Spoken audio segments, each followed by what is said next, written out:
I was asked by a production company to make 8 of my Borderlands Deluxe Psycho masks for screen use. They were to be used in a live-action Borderlands commercial. Now, it was a pretty stressful experience because I only had a couple days to get it done, and I had a lot going on, but I filmed the entire process, and I want to share those steps with you guys, so let's get started. The original Psycho mask was hand-sculpted out of monster clay, then molded using Smooth-On's Rebound 25. Now, whenever I'm doing a resin job, I always make sure to wear my gloves and respirator because the fumes that come off of this are not good. To cast these masks, I'm going to be using Smooth-On 65D, which is a 2-part resin. A and B are equally mixed and then poured into the molds. This type of casting is known as slush casting. You actually move the material around the interior of the surface until it has the opportunity to solidify. I've found that 4 thin layers are perfect for masks. It's enough where it's still light, but resilient enough that it'll be perfect for cons, or in this case, shooting a commercial. After all 4 layers have cured, but not completely, you want to pop it out of the mother mold and then peel the jacket mold away. Several hours later, all 8 masks are fully cast. Once they have fully cured, I'll take them over to the sanding station, and using a hole saw, I'll cut out the respirator sections on all the masks. Using the Dremel with the flex shaft, I sand off all the additional flashing from the mask. You can see here where my sanding station worked by taking a lot of that excess debris away.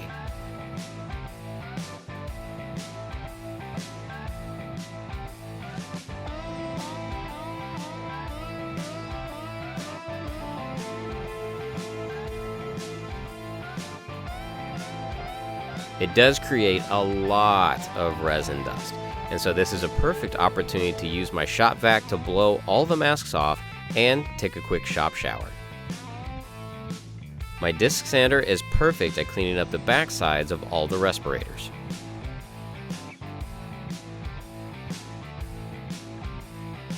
This is by far the worst part of the build. I had to drill out 224 holes per mask, so that later on I could hand stitch them with leather cording.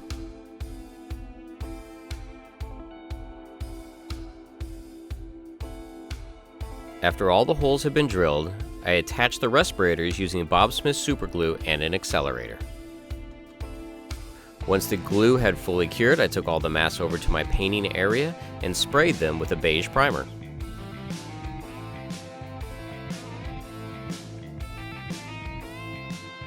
Liquitex heavy body acrylics were used for all of the hand painting on this mask. For the recesses and shadows, a mixture of burnt sienna and Mars black were mixed together and hand painted on using a 1/2-inch filbert brush. Once the shadows had fully cured, I then started the dry brushing process using Liquitex heavy body acrylics on bleached titanium. The process of layering these paints again and again is what gives the masks a sense of depth and overall detail.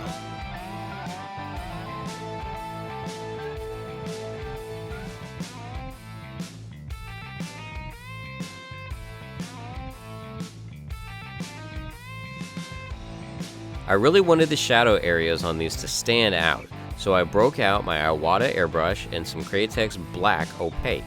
I used this around the eyes, around all the undercuts, and above the brows. The final dry brush layer is applied with a 1/2-inch fill brush using Liquitex heavy body parchment.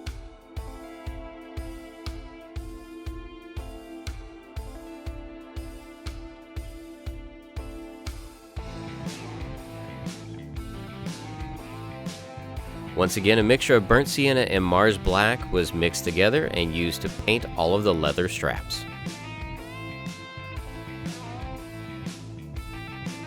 All of the metallics on the mask were painted using Liquitex heavy body iridescent rich silver.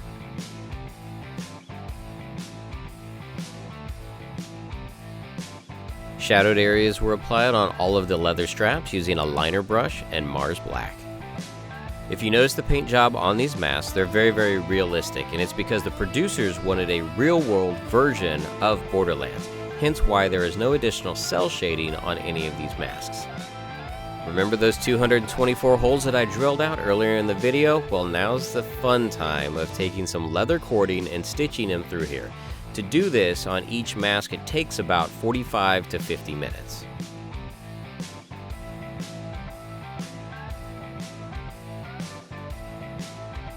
Despite how long the hand stitching takes, it really sets the masks apart and it makes them look fantastic. So even though I hate it, it's worth it. The edges of each mask are covered and detailed using car door trim that I picked up from a local automotive shop. It is glued into place using some Bob Smith super glue and some accelerant. Now the door trim that I purchased is a little bit glossy for me, and so I usually take some sandpaper just to mat it down a little bit. Black fabric is hot glued to the back of the eyes. This will be fantastic for the stuntmen because you can still see out fine, but nobody can see in, so it gives the mask a really menacing look.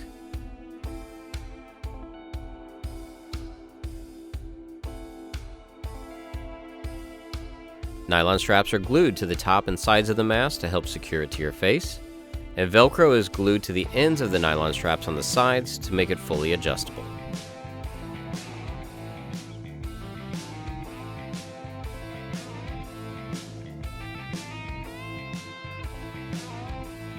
I always use a couple extra staples just in case. You don't want this thing flying off out in the wasteland. I glue upholstery foam to the interior of the mask around the forehead and on the sides just to make it more comfortable for the next person that'll be wearing this. And after hours and hours, you have a completed Psycho mask. Unfortunately, that's just one. I have 7 more to do.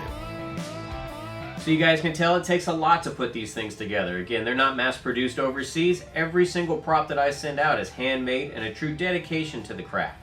So if you guys are interested in your own Borderlands Psycho mask, head on over to sksprops.com. Check out my shop. If you guys like this video, be sure to hit that like button, subscribe, and be sure to swing back by next time for more tips and tutorials. Until then, thanks for stopping by.